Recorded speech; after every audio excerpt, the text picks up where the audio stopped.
You might not think it looking up at the jungle of cranes littering the Manchester night sky, but there's a housing crisis going on in this city.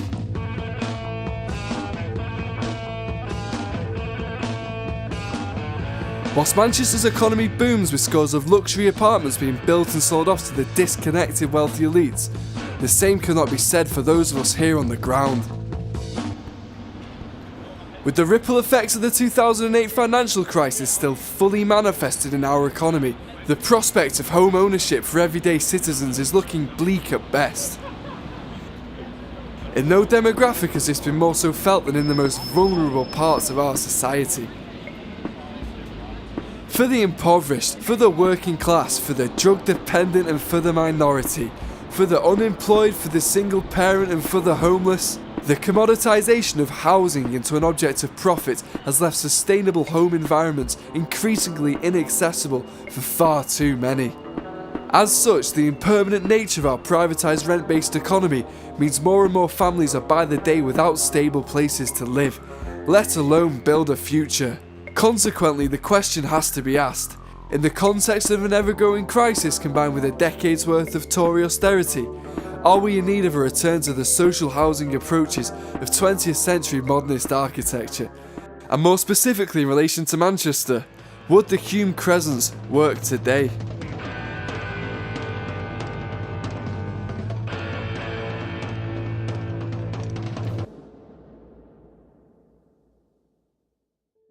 So first off, I need to address the absurd impracticality of the question. Being that it would be insane to demolish the thriving sections of Hulme where the Crescents used to be, it needs to be noted that the question is purely hypothetical. That way we can use the Crescents as a case study to reflect upon our current housing crisis and how it should be approached. As such, I will be deconstructing this documentary into the following topics. Chapter 1 will explore why the Crescents were built and what parallels should and shouldn't be drawn with today's situation. In Chapter 2, I shall discuss both the architectural and social failings of the Crescents and what I believe would need to be done differently today. Chapter 3 will counter this and examine what ways in which the Crescents can be seen to have actually succeeded and what aspects of these successes should be taken forward. In Chapter 4, interviews with former and current residents of both the Hulme and the Crescents will be shown to give a sense of what those who experienced Hulme's redevelopment truly felt. Chapter 5 shall act as a conclusion to determine whether or not the Crescents would truly work and what I believe is the most viable architectural approach to our current housing situation.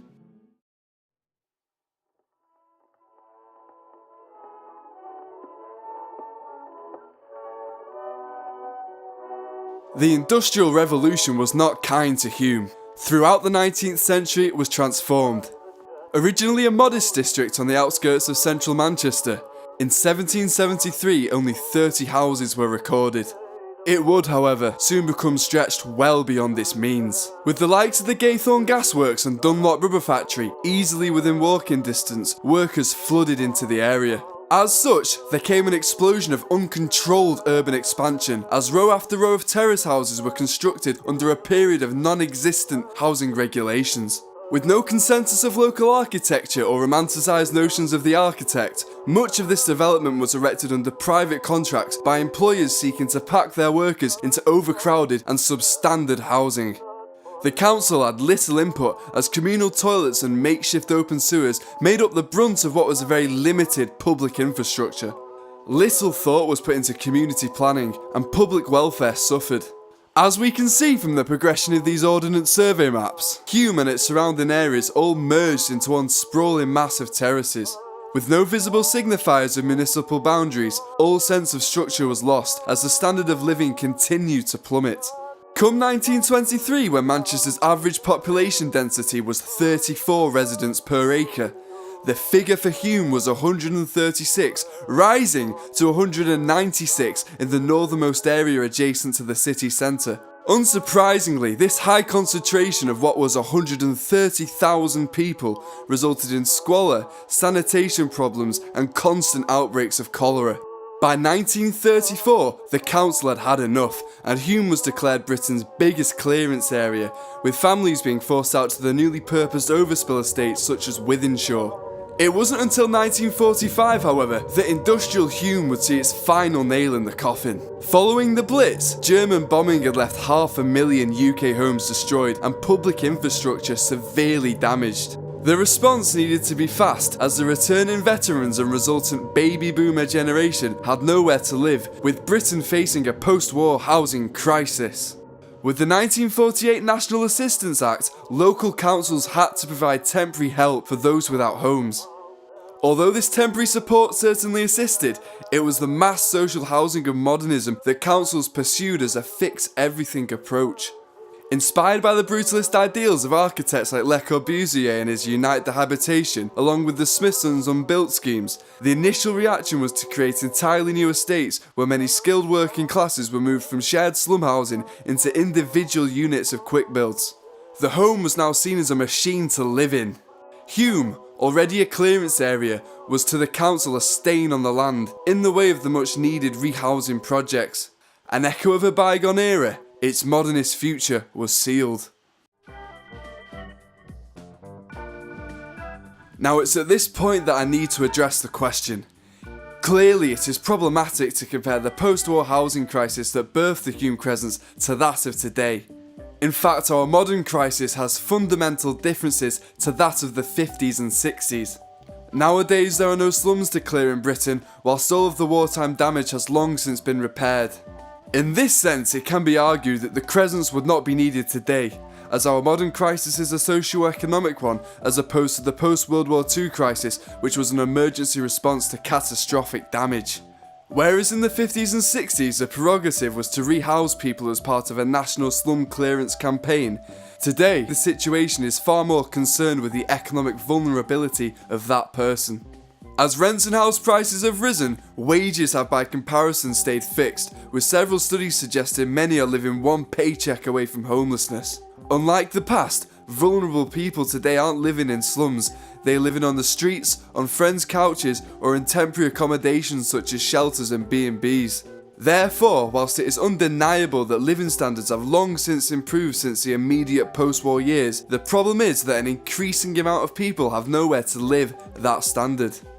Modern legislation surrounding housing the at-risk, specifically the intentionally homeless, is way too harsh, as it seeks to ration limited resources between the deserving and undeserving. In this sense, those who need society the most are subsequently demonised by it. As such, when reassessing the credibility of the Crescents in a modern context, it needs to be noted that as the requirements for social housing have shifted, consequently, so must our approach. Secondly different is the geographical distribution of the housing crisis in relation to Manchester. Hulme was a centralised predicament, easy for the council to look at from the outside and say, hey, that needs to change. Today this is not the case, as Manchester's homeless and at-risk are dispersed throughout the city, with many choosing to live away from the system. This makes it much harder for any specific authority to quantify and understand their needs, let alone address them as a community. Considering that the Hulme project relied upon pre-existing bodies of vulnerable people being moved in from all around Manchester, this needs to and shall be taken into account when further assessing the question. As the practicalities of doing the same today would be incredibly inefficient as well as being questionably unethical. There are, however, still several crucial similarities, as both the at-risk of the 60s and the modern day share comparable vulnerabilities, be it the single-parent families, the drug addiction, the poverty or the mental illness. As many of these people require specific and personalised assistance, it is important to note that the mass housing approach in general should also be questioned. As will be further explored in later chapters, many occupants felt dehumanised by both the approach and sheer scale of the Crescents, feeling more like a statistic on a sheet of paper than an individual. Consequently, it is from the failings in the treatment of such people in the past that we must learn from for the today.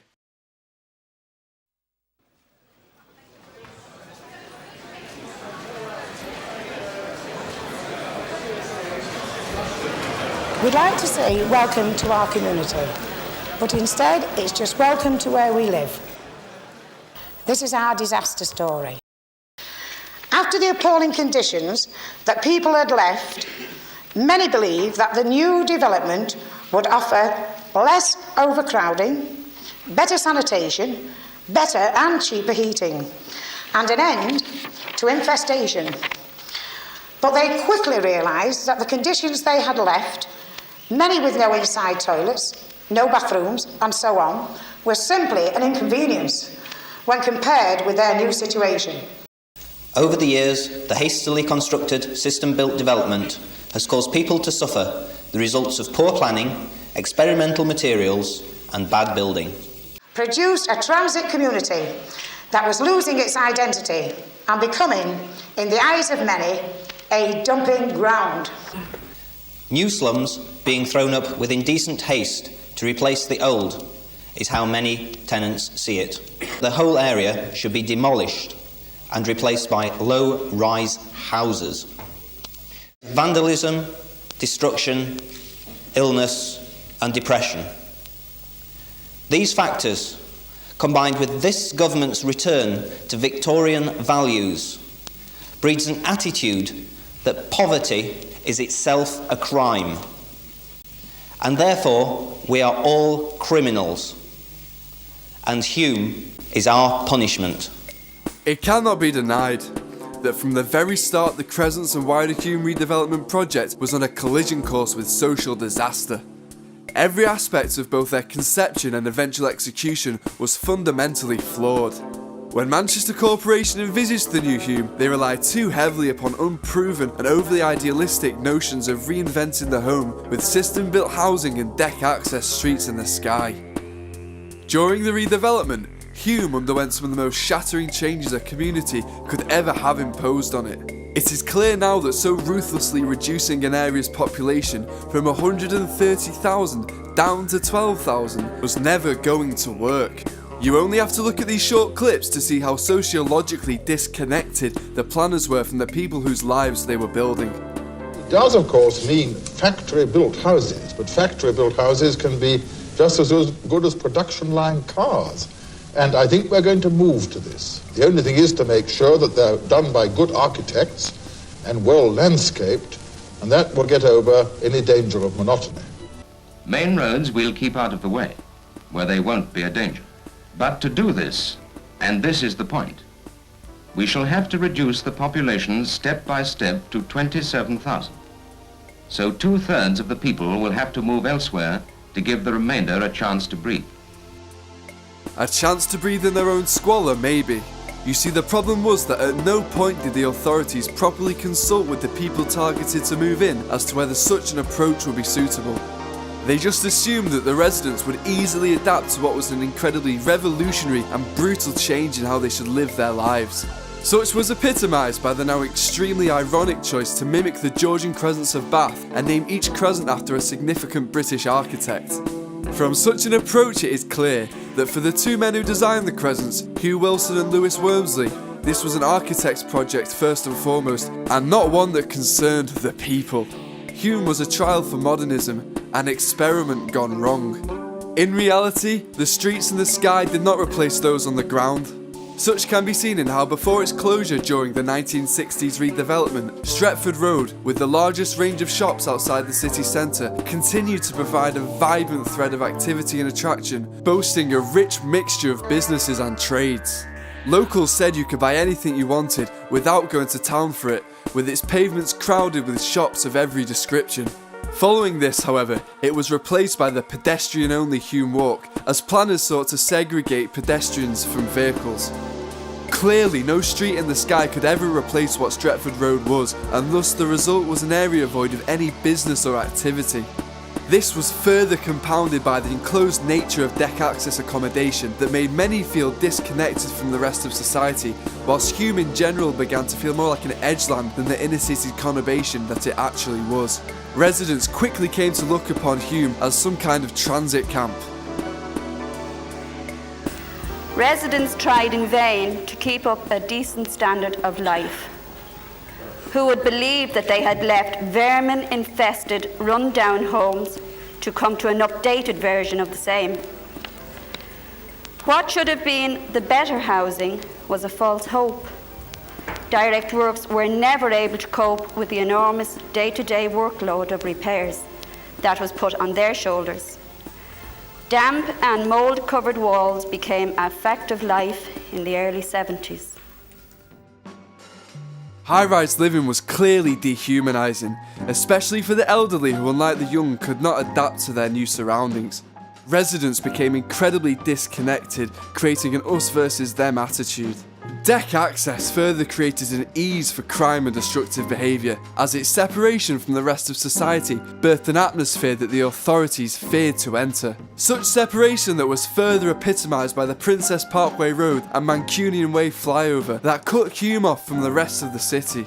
The architecture was ill thought out and poorly built. As seen here, the long curving corridors and twisting staircases served as a haven for muggings and assaults. With blind spots at every turn combined with the high concentration of the city's most at risk, it is clear that the council and architects alike created an inherently unsafe environment. Such an environment that was inevitably detrimental to people's physical and mental well-being. According to a report published by the Hulme People's Rights Centre, in 1977, people living in Hulme were 7 times more likely to commit suicide, 31 times more likely to be the victim of a crime, and astonishingly 41 times more likely to be actually murdered than anywhere else in Manchester. Over 60% of a population in excess of 15,000 want desperately to move out of the area. Many of those who had moved in had no memories of the old Hulme, no allegiance to the area, no pride in its belonging. There is now a clear absence of environmental responsibility. They do not like the housing. There is no privacy. Everything sounds through the paper-thin walls. The lifts are rarely working and the rubbish chutes are invariably blocked. In short, it is a disaster. A very expensive one. The cost of maintaining and repairing the properties being 1.5 times the entire original building costs only 8 years ago. Hulme has acquired a reputation. Its inhabitants are stigmatised. There is a high concentration of very poor people, the elderly and disabled, ex-homeless people with problems, a high incidence of alcoholism and drug dependency. Very many children leave school without any paper qualifications. Truancy and vandalism are rife. Hardly anyone wants to live in Hulme.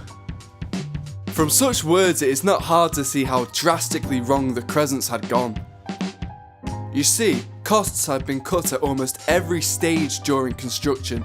Such was the mentality of the planners that even a children's play area was made with recycled sewage ducts. A lack of proper waterproofing and the use of cheap quickset concrete meant that almost immediately the flats started to crumble and show signs of damp. The subsurface soil layer was not properly cleared of pests during construction, meaning many of the Crescents were already braced for infestation before the residents had even moved in. Cockroaches are now believed to be a much more common health hazard than previously, and we now know they carry a number of potentially dangerous bacteria and viruses, including infectious hepatitis, which causes jaundice, and also Salmonella and E. coli, which are common causes of food poisoning, and also poliovirus. As can be seen here, the experimental underfloor heating systems created a safe haven for cockroaches and rats. These used long chambers to link flats' heating ducts together, providing a warm, moist environment for such infestation to then thrive. Here, the disconnect is further apparent as the architects completely ignored the economic worth of the residents, meaning many had to go cold instead of going broke. Their frustration was just and incredibly palpable. From now on, we will define our own research priorities, research to find the data we need to redesign our Hulme. We will no longer have planning done to us. From now on, we are taking a hand, in consultation with the council, that will have to have the courage and the political will to recognise that we demand a future of our own designing. So to summarise, residents had no input in the planning. Many felt forced to live there, economically segregated and disrespected. People resented their surroundings, meaning the Crescents weren't well kept. There was no pre-established community. The quick build strategies prioritised profit over quality. Poor construction meant constant repairs and a low quality of living. The architectural design was poor, corridors seemingly tailor-made for muggings and attacks. residents felt insignificant in their deck-access living. Infestation was rife. The concentration of at-risk citizens caused a feedback effect by which many of the residents became further ingrained in destructive lifestyles. There was no calming influence, no alternative was offered. Children climbed and died, and after 5 years young families were no longer allowed to live there. Architecturally and sociologically, they were catastrophes. A perfect example of what happens when overly idealistic socialist intentions are executed through the industrialised production line housing mindset of a capitalist approach. Clearly, the subjective nature of architectural beauty should not be the primary concern for such social housing. Considering similar faults have also occurred in other developments like that of Sheffield's Park Hill estate, these architectural faults are evidently independent from both the time period and area they occurred in. Thus, it is important to note that they would still be present if the Crescents were built today. It would be delusional to think that just because 40 years have passed, that people would be better equipped to living there now. In fact, considering how much more complex our society has become since the 1970s, we are arguably less prepared to handle such living today. Be it political turmoil, the further separation of our class structure, or the increased growth in multiculturalism, there are far more competing interests and internal conflicts within our population that such a sardine-packed living environment would be in direct risk of aggravating our modern social struggles. Significantly, people have come to expect a much higher standard of living. When you compare that to the impersonal and dehumanising experience many felt from the Crescents, then it is clear little progress will be made. No matter what time period, Streets in the Sky is not a pleasant way to live.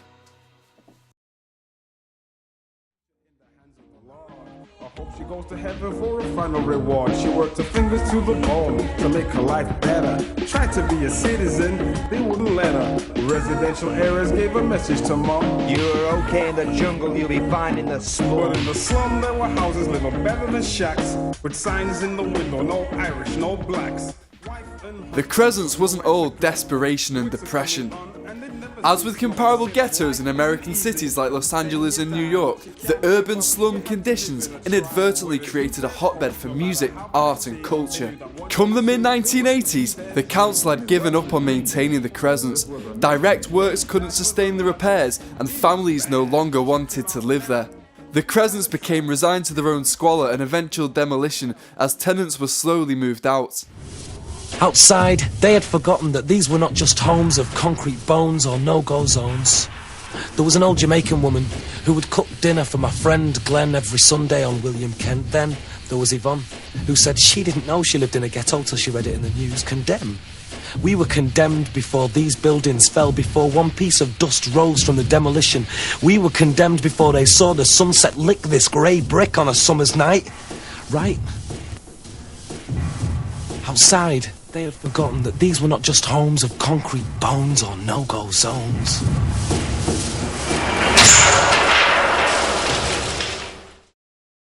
All this movement created a vacuum in which youths and students moved in to form a new community of anarchistic subcultures, voluntarily squatting there as opposed to the previous generation who were forced in. No longer was Hulme defined as a dumping ground, now the Crescents acted as a refuge for many living alternative lifestyles. With such newfound success, living there was now a choice and not one which was imposed upon the residents by the council. This changed the dynamic of the Crescents. For many it shifted from a prison of social class to a much more freeing and forgiving environment. As the old residents were moved out, the new ones brought with them a renewed sense of energy. The feeling of community had drastically improved, as many were drawn to the area through a shared sense of culture and common interests, unlike before where the Crescents were an amalgamation of the city's most vulnerable, being forced together like a jigsaw puzzle that didn't fit. With street artists, punk bands, hippies, militant vegans, rap ensembles and more, Hulme came to encapsulate the wider party atmosphere of the Manchester scene that was emerging throughout the period. Be it Factory Records, the Hacienda, or more uniquely to the Crescents, the ruthless rap assassins. Hulme was buzzing, and the Crescents was at the centre of it. On one floor you had the Kitchen, an illegal rave mega club where 3 flats had been knocked through to create a guerrilla party haven. There was Punk's Picnics, the Dogs of Heaven, New Age Travellers and more. The Crescents had become a melting pot for everything rebellious. With all this newfound energy, the purpose of the Crescents had been completely transformed. No longer just housing stock, the Crescents now entertained. The council couldn't afford to demolish them, but for the many who knew they were living on borrowed time, they made the most of them whilst they lasted. That's not to say this new community didn't have its drawbacks, however.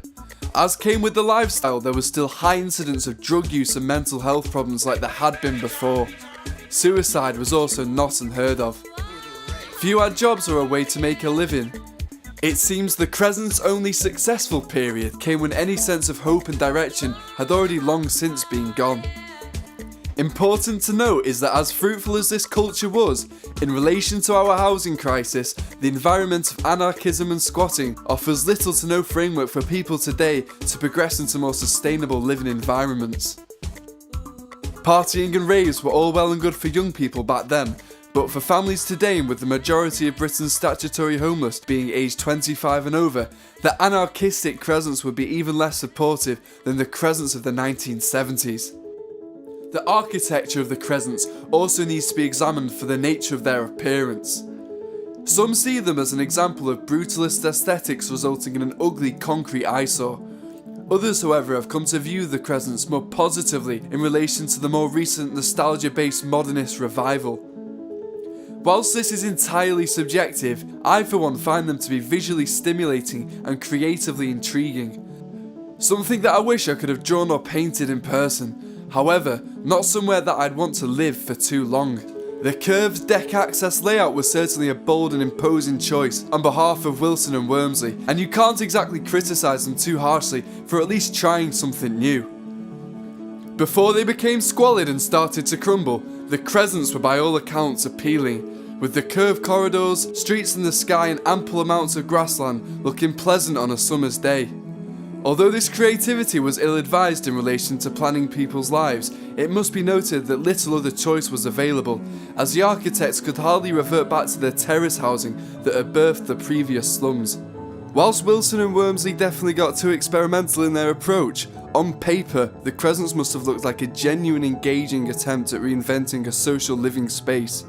Such can be seen in part with the Homes for Change housing cooperative. Having received government funding as part of Hulme's late 1990s City Challenge redevelopment, they constructed a new development in Hulme that borrowed heavily from the Crescents. Many had grown accustomed to the close networks of neighbours which had developed on the walkways, and so whilst much smaller in scale, here the microcosm of what the streets and the skies could have been still lives on. With each flat linked up to a network of balconies and corridors, providing access to the facilities and gardens, what has developed is a very intimate community where everyone is both each other's tenant, landlord and friend. Perhaps if the council had been more conservative with the size of the Crescents and more humane in how they allocated housing, a similar environment could have been sustained originally.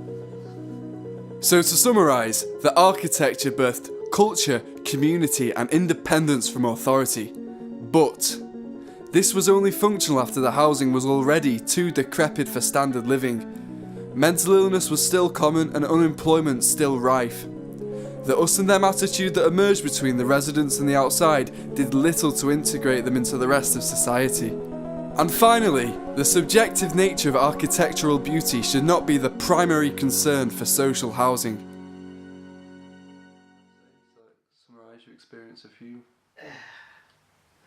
Well, people have said, oh, are you still in Hulme, Mary? And I say yes. And I won't leave Hulme till I go out in a box. And that's I don't want to go anywhere else. If I win the lottery, I'd like to buy a nice house somewhere, you know, in a nice area. But at the moment, I'm 80 years old. I've had not a bad life. And I wouldn't like to go anywhere else. I want to stay here. And how did you feel like you were treated by the council? Well, we had to fight for these houses. When we lived in the Masonettes before we moved here, we had to fight for a house with a garden. And we used to go to the meetings every week and have discussions, and they said they was going to do this project, they were going to do houses. and you pick your house what you wanted, and that's how I got here. That was 25 years ago, 94. More friendly than what it is today, very friendly. The masonettes that we lived on, you had landings, ramp up, you go up the ramp, then there was landings. So the neighbours all used to communicate with one another, but they're not very friendly. Not like there was in the 60s and the 70s, no. You could leave your door open. People just knock and say, can I come in? But here now you can't. And we was all knew one another there. It was all, we really had some good times.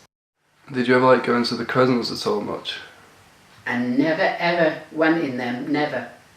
I think, did you think that, Joe? Yeah, I think it was a nice or something. Yeah.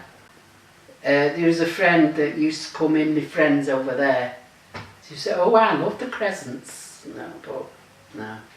They said it was the architect's worst fault that they built them Crescents. It was a big mistake, yeah. Do you think without like social housing, do you think like you wouldn't be where you are today? I don't think so, no. We didn't want to go in a masonette or a flat. I wanted to come in a house. When I lived in the flats, you was just in a block, you know, in a block of flats. You couldn't come to the front door and go in the street. You was up high. Well, it was up 3 stories. Same as the masonettes. You could come out on the landing. Because if you're in a 20-storey flat or who's going to know about you if anything happens, you know? My name's Guy Lancaster. I lived in Moss Side in the late 70s and Hulme in the early 80s. It was seen as unmodern and necessary to use system-build architecture to replace it. There was Councillor Andrew Fender said he'd seen plans showing that Hulme and Moss Side were going to be built all the way down to Wilbraham Road, which would have been a bit frightening. Liberal architects like Erskine of the Biker Wall in Newcastle saw it as very important to move a street of traditional crumbling back-to-backs into a street of new build, thus preserving community, and that wasn't really what happened in Hulme. It had quite a buzzy atmosphere. Quite a lot of the rock bands of the 70s and 80s had sort of converted their flats into recording studios, and all sorts of things went on. The only act of terrorism I ever heard was some militant vegans firebombing bushes. Obviously the state of the properties was not that good, and part of the reason for that was sort of left-wing councillors who were controlling housing did not actively ensure that rents were collected, and on the other hand, when the Conservative government came into power, they ensured that housing revenue was ring-fenced, so not collecting rents and having housing support itself. Those two things together meant that the actual quality of the estate fell down. And to some extent, as time went by, there were fewer families and more people who were put there on exiting mental health and custodial sentences. Streets in the sky idea, and they were partly built, but if you looked at blocks in Hulme and Moss Side and Oxford Road, you could see they all were built to join up, so that the slightly academic concept was actually ready to go. So there would all the academic buildings in Oxford Road have a walkway. That was going to connect with Hulme Moss Side, and all of those places were going to connect to each other. Much of that, of course, has now been built over, and the dream is no longer there. I felt, and I think other people felt, the architecture was quite alienating. They gave you the key and collected the rent. First moved into Hulme probably 1988. It was soon after I'd gone to Manchester University and dropped out after a year. It was one of the Crescents, John Nash. So how did you find the sense of community? Well, that's what attracted me, definitely, because my sister lived here, so I was coming here quite often, pretty regularly at weekends and stuff, and there was a really good party atmosphere, great community at the time, and it was, you know, personally speaking, for sort of the group of people I was knocking about with, because it generally was sort of punks and hippies and anarcho types and lefties, and there was sort of, it seemed to be a hub. People were attracted to it, and they came here, don't know quite en masse, but there was a lot of us. On my birthday, on the 31st of July, I can't remember what year, it might have been 91 or something, Michael Heseltine was walking round inspecting it, and I just remember it was a really grey day, and he was talking to a family, which struck me as strange because there wasn't very many families there really at the time. They'd moved most of the families out to our, as far as I know, and it was mostly sort of squats and the odd tenancy, but students would live here as well. And then when they left, moved on and moved out or finished the course, they'd end up leaving their flats, and it was sort of rich pickings for other people, right, with furniture that they'd left behind and things, and it'd be like, that would be an exciting moment. Yeah, it was a great community. Everybody was sort of rooting for each other and looking out for each other. I mean, there was crime and stuff, and I heard of a few people being mugged. Never me, luckily. And so, you know, it was a bit dodgy. You had to be a bit careful. We all had dogs on the end of a string. And, yeah, we just sort of got on with it, really. And how did you find the living standards? They weren't great, but that's not why we were here. So that didn't sort of rank highly, really. I mean, I guess it did for people with tenancies, because they were obviously paying, and so they would have wanted decent living standards, but they were awful. It was like asbestos was in the system. Apparently you couldn't use the heating, the electric heating, which was super expensive, but you couldn't use it because of, well, people said there was asbestos in it and it was dangerous. There was mould, there was fungus. It was pretty grim, to be honest. And yeah, but because I was squatting, you sort of put up with that kind of thing, if you know what I mean. And we were only like 18, 19, 20. So do you think it was like, you were much happier living there because you were living there voluntarily, as opposed to being shipped in there? Yeah, definitely. It was a different kettle of fish, totally, because it was a choice. Yeah, and we were drawn in because of the sort of the lifestyle and the community and the and sort of the group of people we're hanging around with, definitely. Yeah. So you mentioned you were squatting. Like, did you have many interactions with the council then? The only interactions I had really was when we had the tenancy, and if you needed anything doing, I don't really remember, to be honest. Oh, what were they called? They had a name, Direct Works or something. We were there. I think the most that we had to do with them was that if there was a derelict kind of flat, then they would put shutters on it and sort of and put something on the door so you couldn't get in. You know, the steel doors and shutters, so you couldn't get into them. But they were sort of renowned for really letting people get on with it. No, there wasn't really much intervention. I know, yeah, there was very little in the way of any kind of council governance at all. It was a bit wild. To it. I think it worked better than being to your own devices. It was great for us, but from a sort of council, sort of grown-up perspective, it was a bit too wild. It was a bit anarchic. Occasional, I mean, it wasn't a bed of roses at all, because there were people there with obvious mental health issues and, you know, having difficulties, and there was, you know, I know a couple of people that committed suicide, if not more, at the time and since.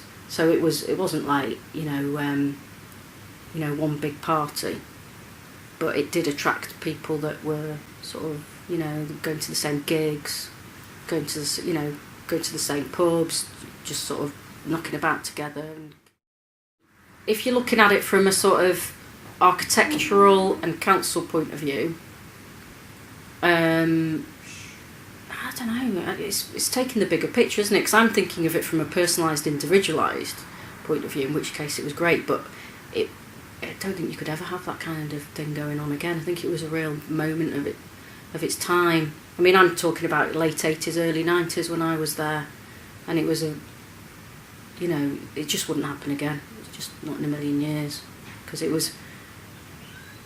like you say, it's sort of a centralised hub of the vulnerable, and people getting attracted to that place, whether they're vulnerable or not, but enjoying that kind of culture and environment and atmosphere. It's not a way to solve any housing issues, definitely not. It did have a very us and them feel. So if you were going to do that kind of thing again, yes, you've got great community, but it depends how it develops really, and whether then you get the sort of boundaries and us and them feel again, and you against the world, rather than being part of a bigger community and bigger society. And do you have just any general stories or fond memories? Well, the punks' picnics, they were always the highlight of the year. Everyone would descend outside the Eagle pub. It's just a day of gigs and bands and drinking and lots of fun and partying. Dogs of Heaven, have you come across them? They were great, sort of theatrical kind of community artists. It was difficult at first. I didn't want to live in Hulme because I thought it was quite squalid, but you just got used to it, and the other things made up for it so much. I mean, one of the things, we didn't have any heating, and I think even the council said don't put the heating on because it was asbestosy, and it would have been really expensive. It was like interwall heating or something, so nobody ever used it, so it was really, really cold. And we used to, when people used to come around, we used to give them sleeping bags to sit in because it was just freezing. Things like the lifts didn't work, and the lights in the stairwells kept going out, and there was a lot of things like that that made it a bit unpleasant. But you didn't really notice after a while because it was for me, it was such a happy place. It was a real playground, really, for people to explore themselves in various ways because nobody worked. We were kind of free to live a 24-hour life, and the fact that we were left alone and allowed to live our own lifestyle was just bliss. You know, there's nowhere like it that I know of, and there never will be in my time, I don't suppose. The council obviously wanted to clear the space, and there was a lot of things like flats being burnt. The police left the place alone. It was a sort of no-go zone for police, and even I was thinking about muggers and things like that, and we didn't really have muggers because they knew that we didn't have anything. So on the whole, we didn't have trouble with people coming from outside, although there were gangsters around, and you did see people with guns and things going into the shops and going to the pubs. But the actual big gangsters you didn't really worry about because they had their own business to attend to, and they didn't have any interest in us. The place, there were quite a lot of people that were damaged people living there, so care in the community, people who'd been released from mental hospitals and so forth, or people who'd come out of prison, or people who'd come out of care, people who had nowhere else to go. So there were antisocial people there, but they were kind of managed because there was an expected level of behaviour, and people knew not to cross it, and if they did cross it, they'd be kind of seen off. And people were so creative. That was the other thing, that it was a really artistic place.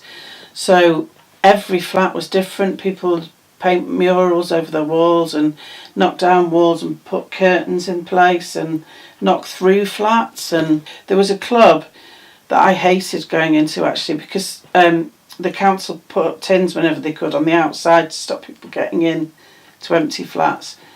And they were sort of padlocked so you couldn't get through them, but somebody had got through one of the padlocked bits and knocked through the concrete into the next flat, so two flats were through into one, and it was used as a nightclub. But the only hole that you could get through was this one bit that they'd knocked through, so all the windows were tinned up. And I just used to think, you know, if there's a fire in here, nobody's going to get out. Yes, and it wasn't a suitable place for families. People with young children shouldn't be living in concrete high-rise buildings with balconies. It's just not a good idea. Have you been to the Homes for Change building? And it's based on the Crescents, and it's a small cooperative that was built by some of the people who lived in the Crescents who didn't want to lose that deck access aspect, and they've built like a drum of housing that's got workspaces at the bottom and housing all around, and so you've still got that sense of community, that everybody's still looking out over each other, and that works really well. I work there, and it's really a really nice place. I don't think the Crescents as it was would be ideal for anybody really. I think structurally it would need a rethink. I definitely wouldn't build Crescents for family living. I think it was more a sort of happy accident that it was taken over by the people who took it over at that particular time. I wouldn't think an architect would build it again as it was.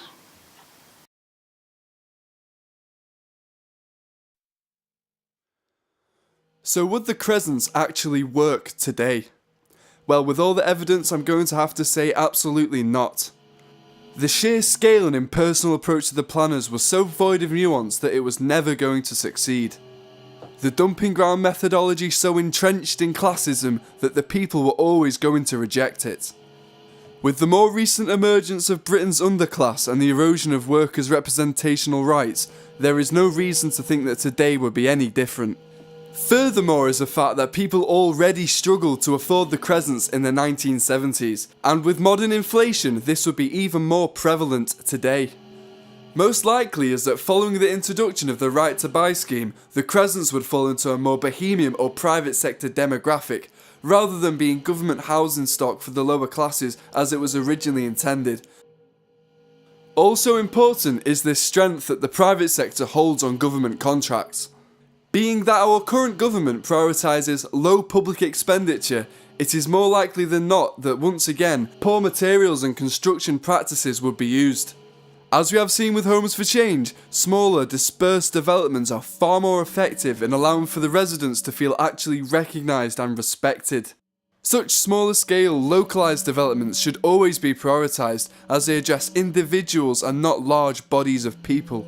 This is, however, wishful thinking, as for both the council and wider government, the specified nurturing approach of cooperatives and smaller developments is comparatively inefficient and too expensive to translate into social housing when compared to the other relied upon methods such as temporary accommodation.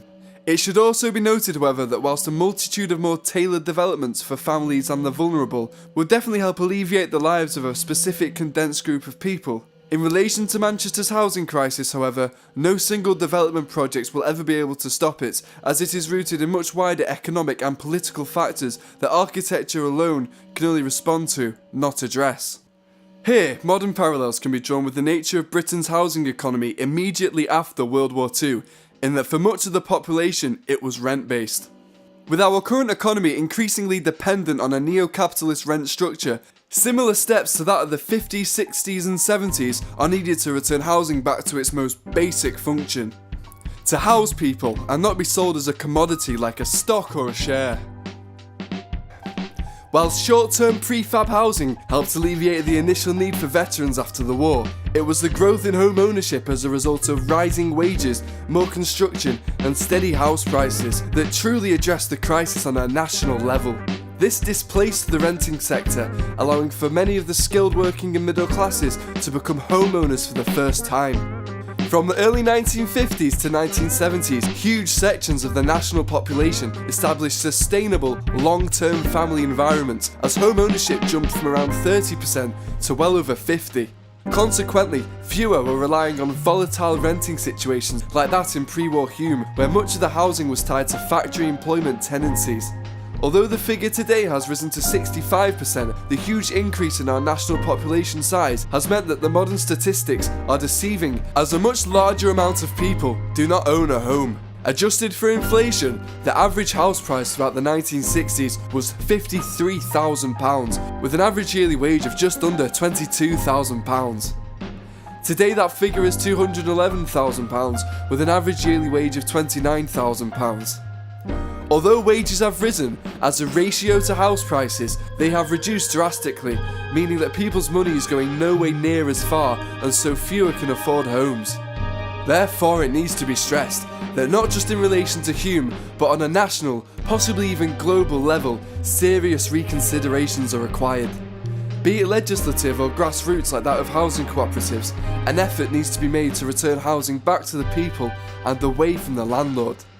After all, what is the point of building the Crescents today, or social housing in general, if the framework isn't there to at least offer the chance for some of the inhabitants to progress from poverty to self-sustainability? For many, any success achieved merely means swapping an impersonalised council tenancy for abusive and absent-minded landlords in the private sector, thus further hindering their chances of home ownership and independence.